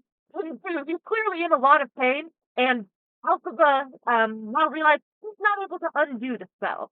She can't fix it. She can't take it back. Now there's this monkey in an immense amount of pain that she's created, and he is Fuck off. And along that notion, now she realizes what she was here for in the first place. So you ask the question, why is he the one doing these spells? And Oz quickly admits that, oh, I have no power, so I need to. Yep. He also admits that he is the one who is forcing out the animals. Yep. He wants to create an enemy for the people, or the more people-like beings on this planet to, so they can group up Yeah. and stay closer together. Yep. And I'm sure dictators have done this before. I know dictators have done this before, or just leaders. Leaders are also doing this now. Yes. I mean, this is a very real thing, and this is something that Alfie thinks is wrong. Yeah. Statement that they say like that's important that blaming all of these people because we need some brain to make the we're in power, and that happens in our real world every single day. So it's a political messaging in this musical, truly. Alfie is not happy with being a tool in this grand, This great plan to just Yeah. enslave all of the a animals. plan of poor ethics. Yeah. And Alfie decides to steal the book that she just used because nobody else can use it and run away, trying to escape. I should have mentioned all the other monkeys that she also. She sees that all of the other monkeys as well have also gotten wings, are also in pain. Yeah, all of them. Yeah. And the reason one of the monkeys, by the way, are for spies. It's kind of how he figures it out because he says he wants spies, which is pretty messed up, I would say, to find all the animals so they can encase them. So she runs. There's this intense action scene with the monkeys slamming in the windows and everything, trying to reach in and grab her. Glinda follows after her, Yep. and they run. Finally, get a moment of peace inside a room, and this is where they start kind of arguing. At the start of it, their one moment of rest they have, and they use it to argue. So they kind of go at each other and start saying, "I hope you're happy. I fucking hope you're happy now." I hope you really how. I can't keep going. If we go back and forth for the whole song, I'd wasted 3 minutes on it, but damn. And so this starts. Basically, the disconnect is Alfie doesn't want to live this life that she thought she wanted to live anymore. She doesn't want to be in Oz. She doesn't want to be with Jeff Goldblum. She doesn't want to do any of this. She's realizing her point for her life that she thought. She's like, I just need to get to the wizard and everything will be fine. And I got to the wizard and she's like, oh fuck, he's the problem. So Glinda still hasn't had her main character moment enough or something because she's not on Alfie's side fully. Yeah, out. Like, let's talk. Like, maybe the guy using maybe the Again, this is why I'm trying to say this character. By the way, while all the monkey stuff was happening, he was standing right there. He witnessed all of that happening. So now she didn't have a animal mother growing up, so maybe have seen in the past he doesn't express the same amount of empathy that Alphaba and Fiero have expressed in the past. Well, if the Follies wouldn't put her to sleep, maybe she would have helped out a little bit, That's possible. But essentially, with this disconnect and this back and forth, we jump into Defying Gravity. Yes, the song starts, and oh my god, it's an intense scene. It's Defying Gravity starts obviously with them arguing, going back and forth, and it continues on to her being saved by all of these guards and Glinda kind of being held back by the guards. So it extends over a very long period of time. You know what I mean? Yeah. But it's really just the whole scene from like the start of where Defying Gravity starts till the end of the movie is just insane to watch. Action and arguments and back and forth. We have Alfie getting her book out and doing the wing spell again, but this time it makes a broom fly? Yeah. What? Yeah. The spell book is weird, I guess. And why does it have the pictures of the wings can just be metaphorical sometimes? So why did the monkeys actually need wings to fly? Why didn't they just float the monkeys around? That's a great question. I do not have an answer to. But basically, she's got this flying broomstick, and she's about to go off, set on her own path, fight against this injustice. and she asks Glinda to come with her, and Glinda says No, she won't do it. she won't do it. She's not gonna go with her. She won't do it. Yeah. They wish each other well, sort of. They hope each other are happy in a mutual Yeah, way. I can't look like that. But yeah, yeah. And then she sends off Alphabeta into the sky on her broom. Absolutely nails her fucking final note, and to be continued. Yeah. Were you gonna say the end? No, I was thinking the end, and that was a good say. to be continued. Be continued. That song was unbelievable. The vocals were Oh, fantastic. The so skills good. were. I was floating. I was That floating. was actually physically tears streaming down my Yeah, face at the end of that I song. was, I was, cried. I was crying there. It was so powerful. It was so amazing. Oh my god. It was There was just something. I don't know. They did so much too and this was a lot of CGI, the most CGI in the movie, but it still looked pretty good to me. And they just matched up a lot of her singing with like the way her broom moves, where like she's going high and she gets higher, and that's like, and it's just powerful. It's yeah. powerful. Yeah, man. it's so powerful. Powerful. And her voice is just, I mean, she has such a powerful voice. So it's just, it really brings it all together. Yeah. And the movie off on that is a bang, a true banger. Yeah. Really. So I think we got to discuss what is your favorite and your worst favorite scene. Maybe we've already a little bit touched on that. But do you have one in mind? I have mine in mind, I believe. Do you want to start with your worst favorite? Whoa, that is not. Yeah, he didn't think me. So my worst favorite scene. The worst scene for me was the flowers floating around the room and putting everybody to sleep. Because it just took me a second to even realize that Alfie was doing it in the first place. Like, they didn't make it obvious enough. And I hadn't seen her emotions that low level do that much. Right. And how specific it was about putting certain people to sleep and other people, no, I'm not gonna, even though there's a bunch of pollen all around, we're not going to put this guy to sleep. It just it just felt forced to me. Okay. That's about it. What about you? It's hard because it's like I don't think there's like a worst scene of this. Like it was so consistently good. I would say in terms of I enjoyed all of the scenes a lot more than the song I'm Not That Girl. That whole scene around that it's just a little boring. It's a little bit I was just waiting for the story to go on, especially since I know what's happening, and as we touched on, they really conveyed the emotions in their acting. We didn't really need to hear it played out as we did. It's still a phenomenal song, but it was just I would say that's probably the worst scene for me just because it was so fucking good. You know what I mean? Personally. That's like contradictory statement at the end there, but okay. Oh, this is amazing. I thought you were saying this is the worst thing so fucking good. The movie is so good in general. Yeah. Yeah. Do you have your favorite in mind? Dude, because I still need to. You know, my favorite scene is Dancing Through Life, and I'm using the pop time to use the scene. It was I talked about it before. The choreography, Jonathan Bailey, how he sings that, the changes, and how he just changes the song slightly a little bit was so amazing.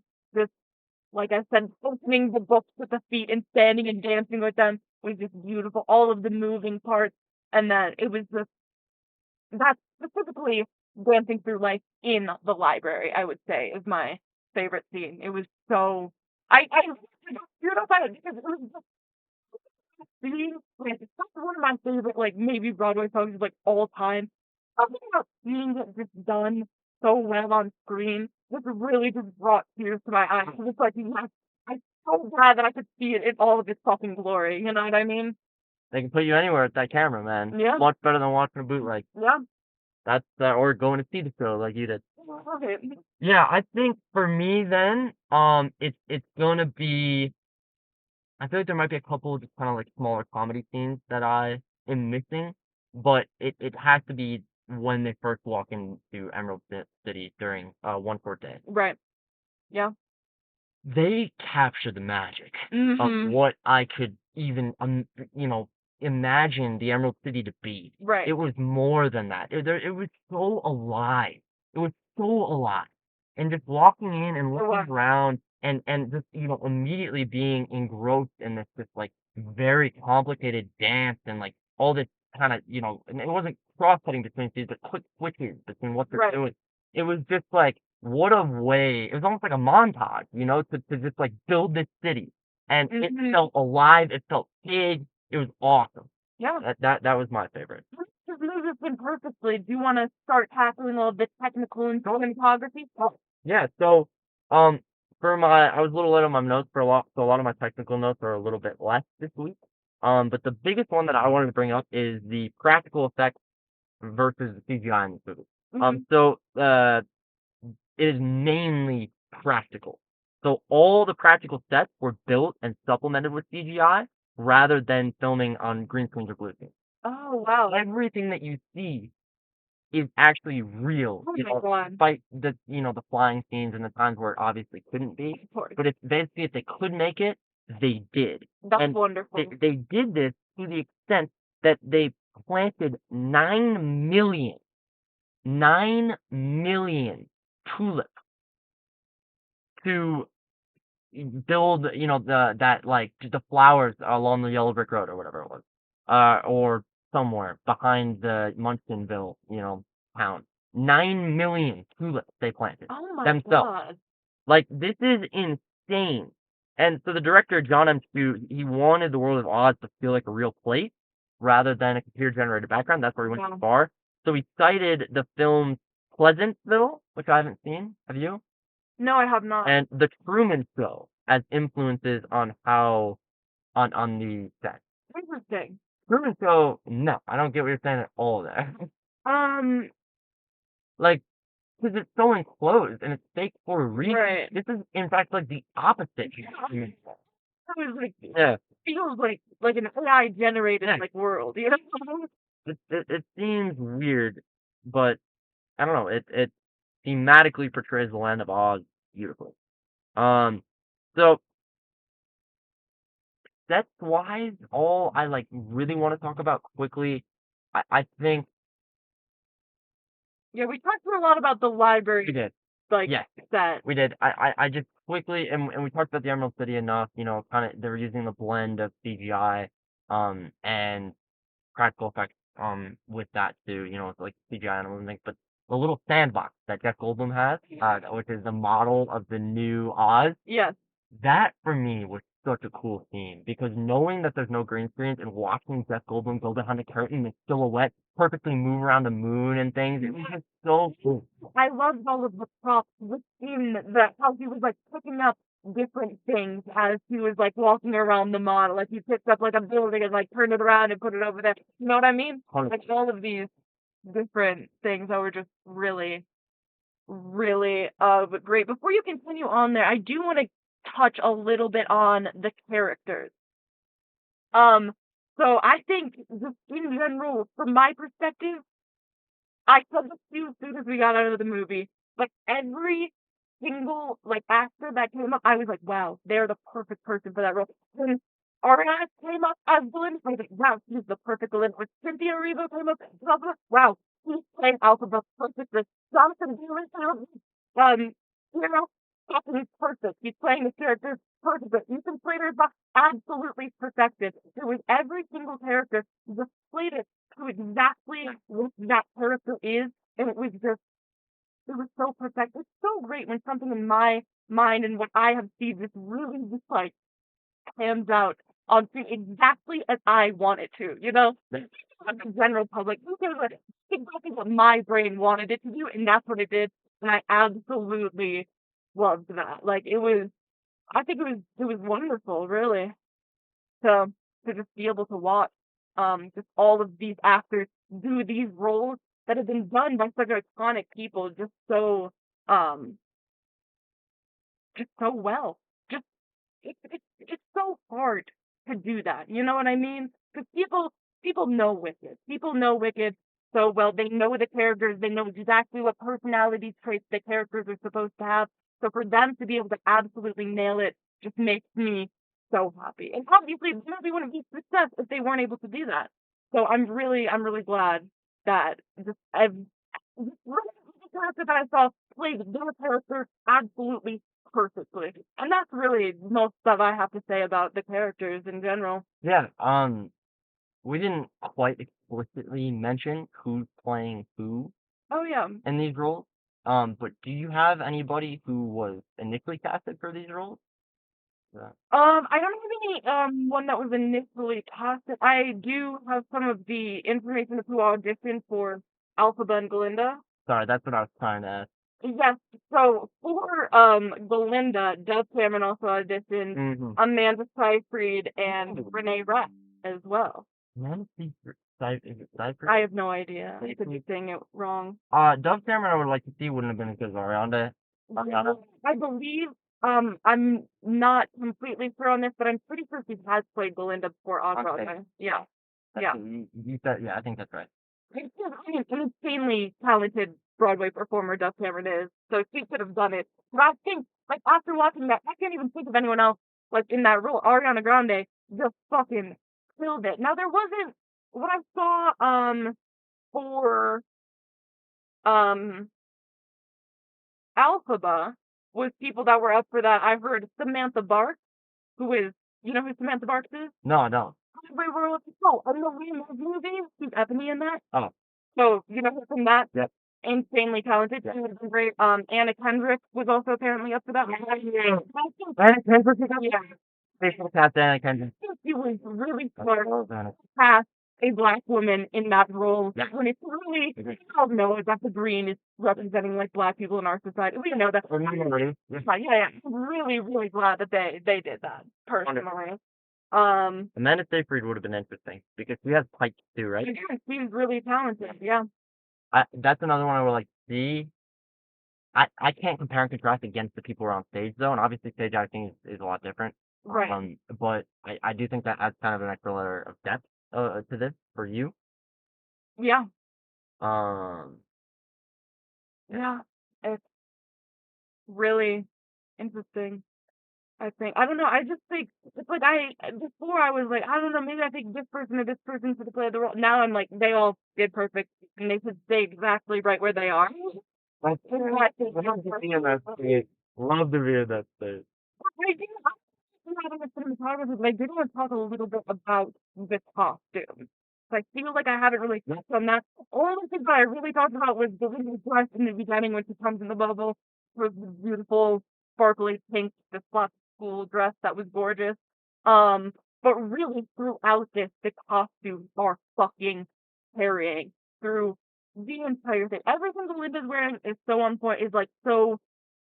I don't know, just like stylish. It's representing exactly what she is. Yeah, her personality. Yeah. Totally. I love these. I feel like a lot of times on stage, Alphaba's costumes are super simple, and I understand that this is on the other like side of it. Like these the costumes were elaborate in just like an understated way, which I absolutely love. Like they weren't just like a boring like cloak and like the normal like school outfit or whatever. Like she did have elaborate costumes that as well. They weren't like as toned up as Belinda's, obviously, but they were still just like so good. I don't. They were amazing. They're cool.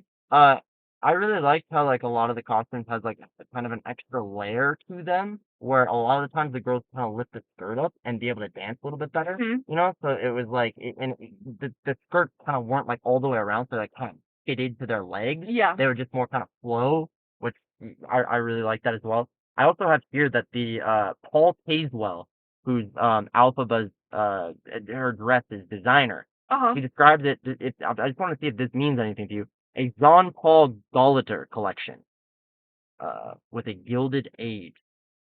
Oh, Gilded Ages. Do you know the Jean-Paul Gaultier collection? I don't know. Well, yeah, it's 1870s to 1890s feel is what he was. Right. He was going for. Don't know if I really got that. I did. For like the one specific where it's kind of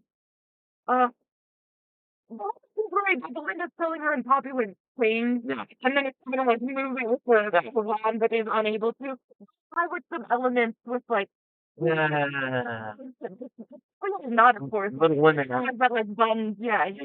You're right. Okay, so that is that time period then. Yeah. Okay, yeah. I could definitely see some elements for that, for sure. Paul Tazewell, you got our kudos.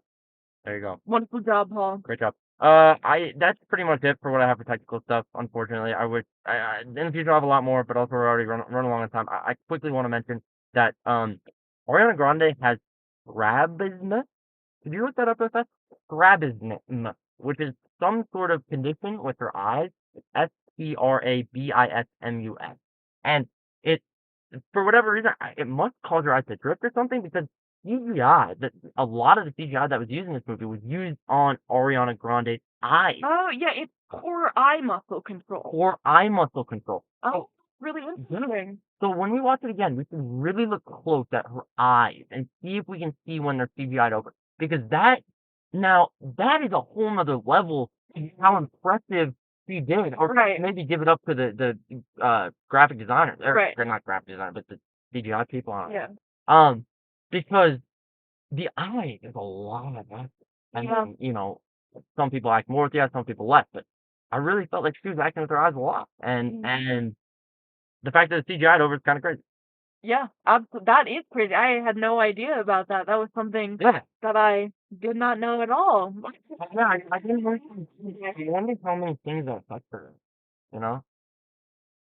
Yeah, and that's why. Are you good with all of the technical stuff Yep. and all that? Got all that covered. Now we're going to look at what are the themes and messages.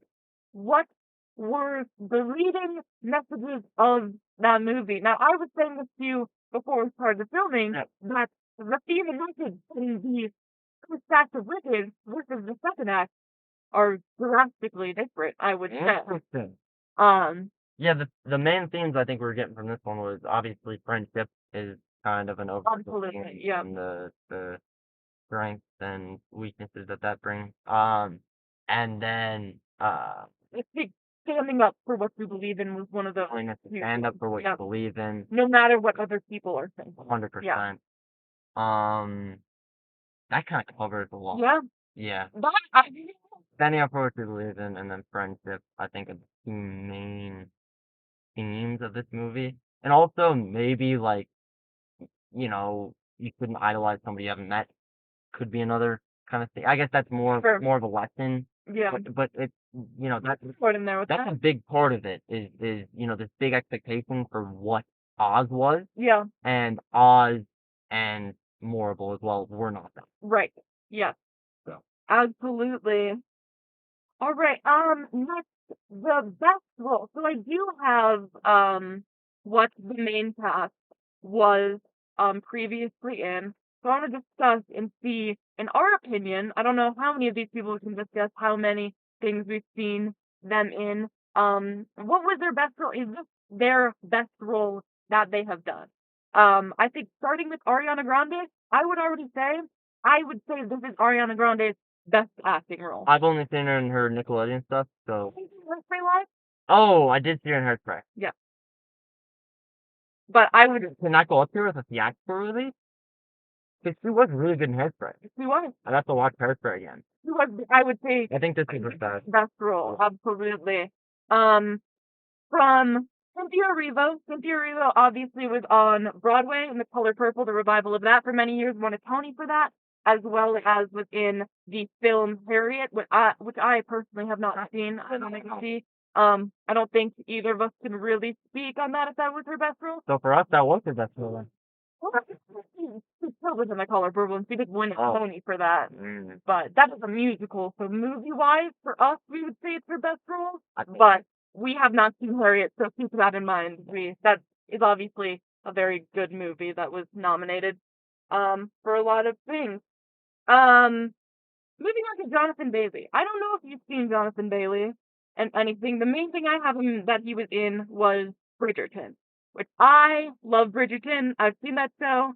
I love it. And a little fun fact for you there, Jonathan Bailey was not the only cast member joining us from Bridgerton. His horse apparently was also the horse that he rid in Bridgerton. So his horse that he rides as Pharaoh was also his Bridgerton horse. So that's fun. He got to work with that horse twice. So that's a little fun fact about that. Based on what I think this would be his best role out of that and Bridgerton, based on those are the only two things that I have seen him in, I would say no. Maybe I would say no. Maybe. I am absolutely not sure. We pretty much only see a lot of him during Dancing Through Life. If it was the full movie, we would have seen more of him, and I maybe could say it was like the better of the two. Right. But for now, I'm sticking with Bridgerton as his best role because he fucking dominates in that. Like like he does a great monologue in that, and it's on top, it's fire, it's so good. I'm actually gonna show you that after this episode, so you can see some of his other acting abilities. Sounds good. I would say Phil Dickinson is his best as of now, from what I have seen, which is very little. I would say Jeff Goldblum and Michelle Yeoh. These aren't their best roles. Jeff Goldblum's better in Jurassic Park, Independence Day, for sure. Yeah, I'd say Michelle Yeoh is better in Everything Ever All at Once. Crazy Rich Asians? Is your call? I think better in this than Crazy Rich Asians. But still, neither of them not their best role. No, I would not say so. As far as Ethan Slater, we did not get to see much of him. He played Bach. Oh yeah. We didn't get to see much of him. He's likable. He is pretty much the only thing most people know him from is being SpongeBob in SpongeBob the Musical. I hear he kills at that, so He's great. probably the second movie being out yet. 100%. But overall, it's just Ariana's best role. That's what I would give it to her. We were talking. Well, I said this to you previously. I think she can do more acting now. I think she was so good in that she needs to do more I'm fair in acting. a serious role. I'm fair for the second part because I feel like at a certain point, Glinda is going to break, Yeah, and I want to see how she plays that. I do. yeah. That would be very interesting. Yeah. Okay. Fun one we have. Who would you cast me as in the movie? Oh, God, it was so good. I think he'd be Alphaba. Uh, Is he about to get us? I'm not sure. There's a security car passing by us. I'm not sure. Yeah, he's about to get us. Put the window down. This would be great for the pod. Not bad. How are you? What's up?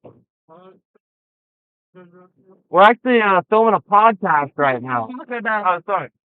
We're filming a podcast right now. Got a little mic right here, so you might be getting a feature. Sounds good? Just a few more minutes. We just got a couple more bullet points here, and then we're packing up and out. Yeah, we'll be out here in at least 15 minutes. That's fine. Perfect. Awesome. Thank you, man. Have a good one.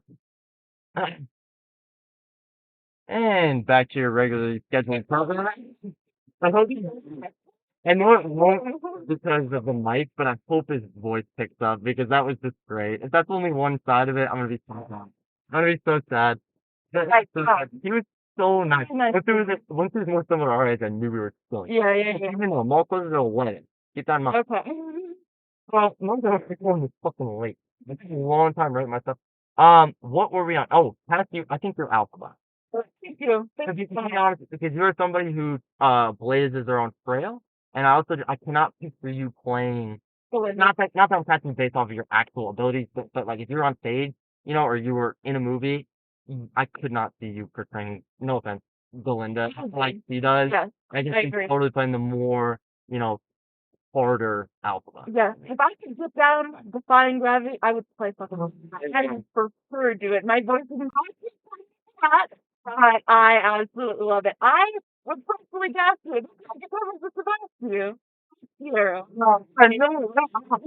It's such a good fear. I don't know. Like, if you were like a fever kid and you just put your all into it, you would fucking kill that role. Honestly, you would eat it up. Wow. I don't know. I think it's something about. I don't know. There's something about your. I don't know. Just how you talk to people. Like, it's something in real life. If you were to turn that up to like 100 on stage, it would nail Fierro. I got charisma that's Knock it out of the park. I've got charisma that's closer to Fierro than Bach. Yes, I know. Honestly, is going to be coming from this movie? Best original soundtrack is definitely possible. Wait, no. Best adapted screenplay, I think it could definitely win. It wouldn't win soundtrack, right?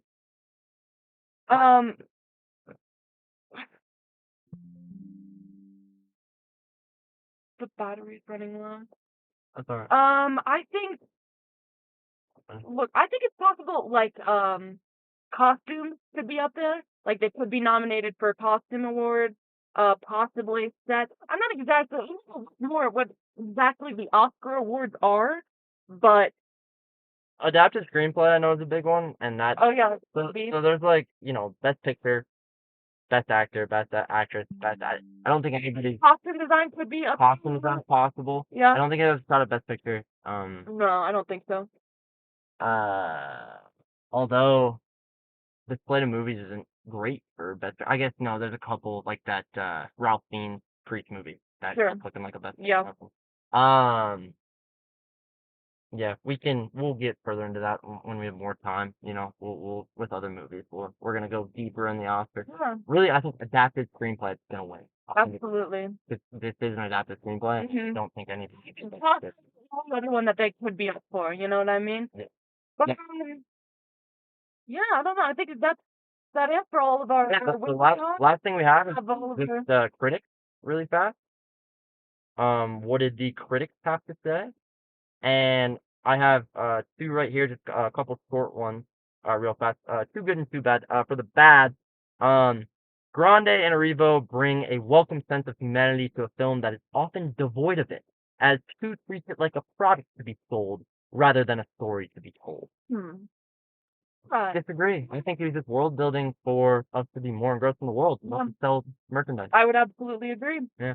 A positive is Wicked leads with heart, speaks to the misunderstood in us, and finds the perfect balance of honoring this beloved world and standing out on its own. That's Katie Mahi from your reference podcast, a fellow pod. Wow. The first one is from Maddie Lucas from the Transcendental Cinema.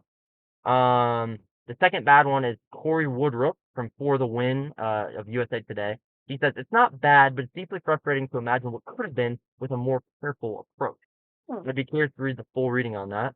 My last good one is Jericho Tadeo from Asian Cut. Wicked is fine. If incomplete, spectacle that will delight. Wicked is fine when incomplete. It's a spectacle that will delight musical theater fans, Ariana Grande fans, and families who want to treat their kids to a magical experience. I would agree. Yeah. I'd absolutely agree. I would agree. Oh, wow. And then I did just have like a couple more tiny little notes down here. The first one being, this is the first non-Disney musical to open with over 100 million in the box office. Oh, wow. It said it did 165. So, yeah, that is the first non-Disney musical to open like that, and it did not just over 100, 165. Yeah. And I just said it's up to 2 million as of today is what it's making in the global box office. 200 million. So it was 164 for the opening weekend, 200 million as of today. It is cruising. Yep. Wow. So I guess, and with that, I'm Mara. And I'm Gio. We must return back from the Emerald City, go back down the yellow brick road to our local movie theater, back in our car.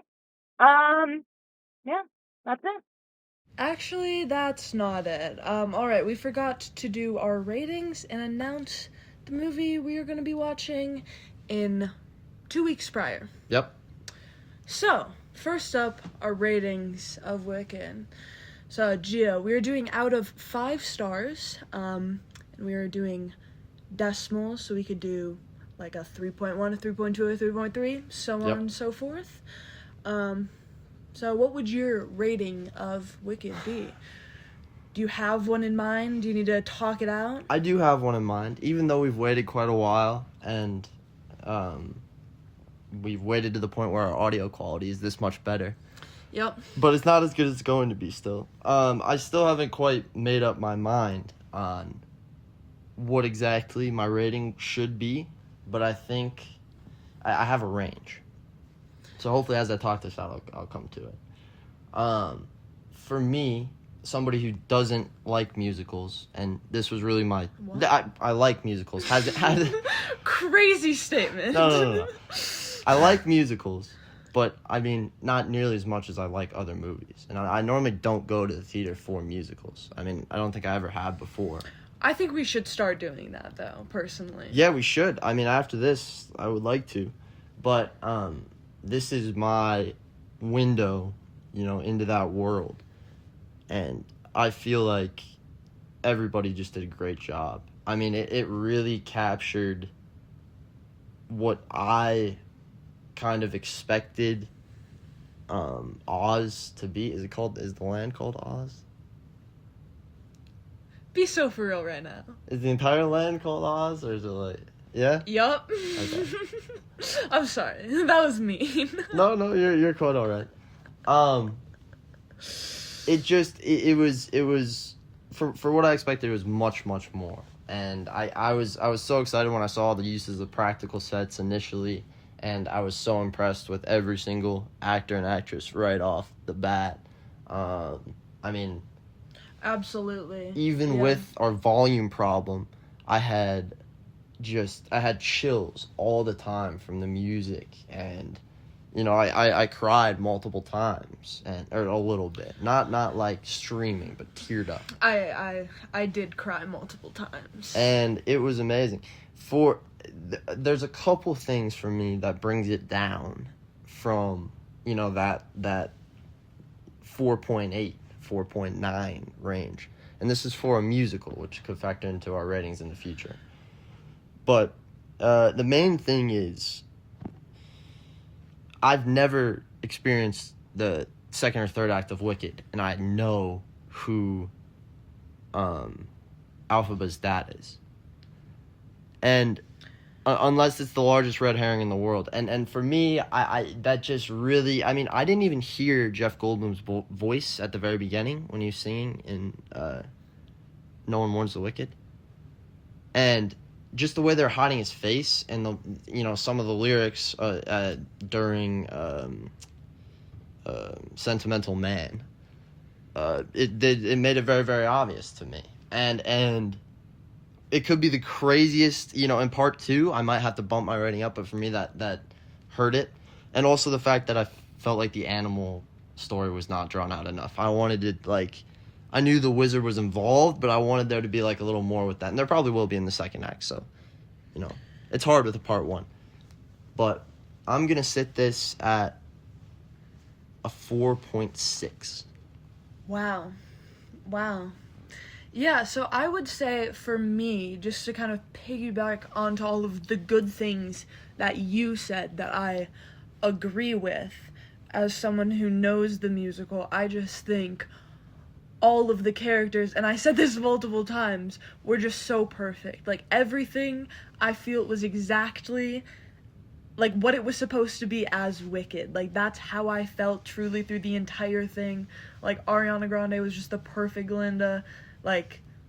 Just everything was just the perfect thing for Wicked, which I think is really difficult to do, and maybe not all people will see that way, but in my mind, and how I've seen Wicked, and how I visualize it in my mind when I listen to the music, that it was the perfect movie representation of that.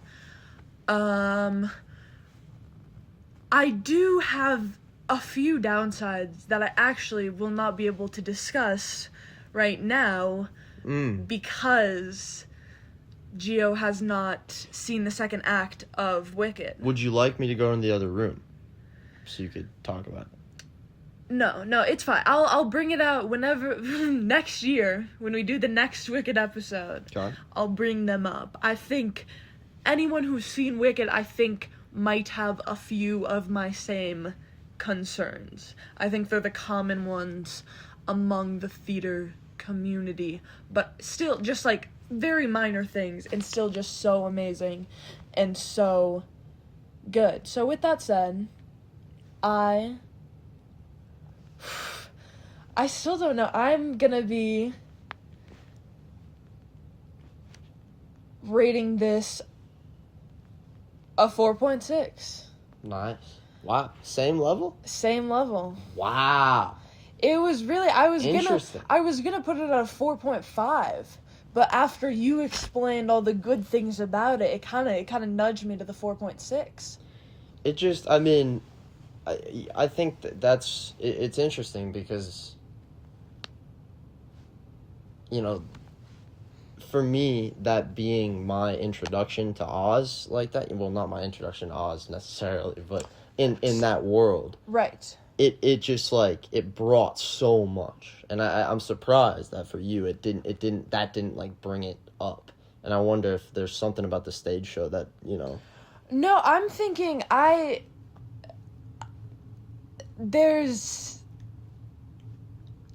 it's I don't know, it's so good, but it's not the perfect movie. There's things you can't say, so that's there's just a few, like, I couldn't, and there's things that I can't even describe right now. Like, I wouldn't say that would be the best musical adaptation of a movie ever. I could not stand in that place currently. So that's why I have to put that in that spot. Right. It'd be tough because it's going to be tough to ever say that because it's a 2-part movie. Right, One of and them's I gonna be think worse. that also may kind of not make it a 5-star movie for me. As amazing as it was, it is a 2-part movie. You know? Yeah. We're not getting the full story. Yeah. Well, I'd say 4.6s are still pretty high. Yeah. Absolutely. I would say that's very high. Alright, so the next movie that we will be watching in about 2 weeks' time, a little less because we're recording this later because we forgot to do this, is Moana 2. Wow. Yeah, we How are exciting. a little late to the train on this movie. It came out, what, a week ago? Yeah, we picked a bad day to start our podcast, honestly, for It's just how how movies are our rolled out. schedules worked out, Yep. but that's how it's going. Eventually it's going to even out. We're going to get some good movies on time as they're coming out. Yes. Yeah. With that, I'm Mara. And I'm Gio.